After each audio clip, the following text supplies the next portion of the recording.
大家好，歡迎收睇香港信藥堂嘅頻道，記得訂閱我哋嘅頻道啦，咁你就可以第一時間知道最新嘅社福資訊啦。多謝大家嘅支持。今日會同大家介紹有關公立醫院醫療費用減免方面嘅資訊。醫院管理局宣布，公營醫療收費改革就將會喺2026年1月1號起實施，屆時就會同步優化醫療費用減免機制。受惠人數將會由現時大約30萬增加到去140萬人，而呢一個優化醫療費用減免機制嘅新措施重點包括2025年11月起就會接受預先申請，讓一啲已經預約咗喺2026年1月或者2月應診嘅病人提前遞交文件去申請醫療費用減免。另外，2026年1月至3月將會有特別嘅過渡安排，經濟困難者可以先獲得有條件減免，而喺3個月內補交資料咧就會轉為正式減免。另外，現有減免證明書嘅持有人可以使用至到佢有效期屆滿，而無需要重新申請。如果需要由部分減免轉為全免嘅話咧，只係需要聲明財務狀況冇變就可以啦。另外，新制度都將會放寬收入同埋資產嘅門檻。收入方面，收入上限調高至到去家庭入息中位數嘅100%，呢一個安排適用於2人或以上嘅家庭。而另外，單身戶方面就調高到去家庭入息中位數嘅150%。另外，資產限額就會放寬至同公屋申請嘅標準一致。有關公屋申請資產淨值參考，可以留意熒光幕嘅網址去瀏覽資訊。所以喺呢一度舉一個例子，假設1人家庭每個月收入咧上限只要喺大約15000蚊以內咧，都可以申請呢一個醫療費用減免。而另外2人家庭每月收入喺21800蚊以內咧，都係可以申請呢一個醫療費用減免。所以如果以一個獨居長者為例，佢每個月收入喺8000蚊以內啦，又或者係2人家庭嘅收入喺20000蚊以內咧，都係可以符合入息嘅資格。喺新機制之下，若果家庭收入低於家庭入息中位數嘅75%，而又資產符合標準嘅話咧，咁就可以有機會獲得全額減免。而2人或以上家庭嘅收入上限亦都提高到去家庭入息中位數嘅100%，而單身住戶就係剛才提過家庭入息中位數嘅150%。咁所以咧，大家可以見到入息嘅門檻咧係有所放寬。另外，官方都提及，如果屬於其他情況，亦都有經濟困難咧，可以向醫務社工去按經濟困難嘅情況，可以酌情處理你嘅申請。而申請方式方面都將會更加方便，可以親身到去公立醫院嘅醫務社會服務部啦、社會福利署嘅綜合家庭服務中心去辦理手續，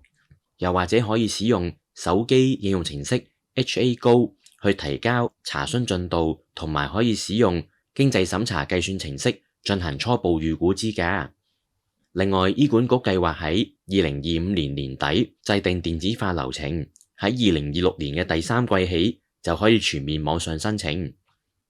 另外，東華三院都將會繼續為合資格嘅市民提供免費嘅門診服務，當中包括家庭醫學診所診治同埋藥費全免。而有關專科門診診治費用全免，則適用於75歲或以上嘅長者同埋12歲或以下嘅兒童。而有關醫療費用減免制度方面，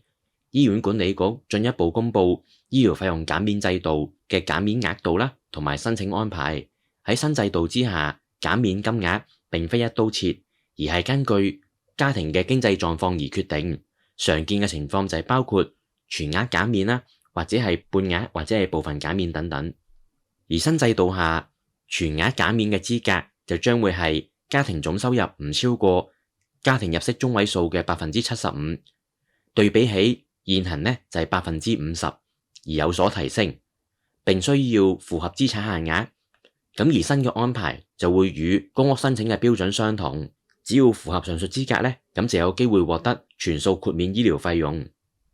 而部分減免資格方面就係如果係家庭總收入唔超過家庭入息中位數嘅100%，而單身住戶就係唔超過家庭入息中位數嘅150%，呢個對比起現行嘅75%呢，都係有所放寬嘅。另外，同時符合資產限額，同樣都係與公屋申請標準相同。如果達到呢啲嘅標準呢，就可以有機會獲得部分減免醫療費用。而有關酌情處理機制方面，若果未能夠完全符合上述嘅條件，醫務社工或者係社會福利署綜合家庭服務中心嘅社工可以按照個別困難嘅情況，靈活批出部分減免，以確保真正有需要嘅人士獲得協助。咁如果大家需要協助啦，又或者係查詢申請方面呢，可以向全港嘅公立醫院同埋部分嘅專科門診入邊呢，都會設有醫務社會服務部，病人可以直接前往，或者係由醫護人員轉介求助。社會福利署嘅網頁亦都提供各區服務單位嘅名單，而相關名單呢，可以留意熒光幕嘅網址以瀏覽資訊。基本申請流程，大家可以親身前往醫院嘅社會服務部辦理啦，又或者係使用醫管局嘅手機應用程式 HA Go 去查閱申請資訊、上載文件，同埋利用經濟審查嘅計算程式去預估資格。而呢一個預估資格用嘅程式呢，僅供初步參考，最終批核呢都係以醫管局嘅正式審查為準。咁有關呢一個經濟審查計算程式，大家可以留意網址，可以進行初步預估資格。一般醫務社工批出嘅減免主要分為兩種，例如係一次性減免啦，或者係有限時嘅減免。咁喺新措施之下，有效期最長就會係18個月，可以覆蓋住院、門診同埋急症服務。最後提多大家一次，醫療費用減免制度新嘅措施有3大過渡嘅安排。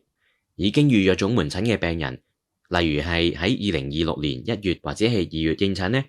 咁就可以喺就診前2個月提早申請呢一個醫療費用減免。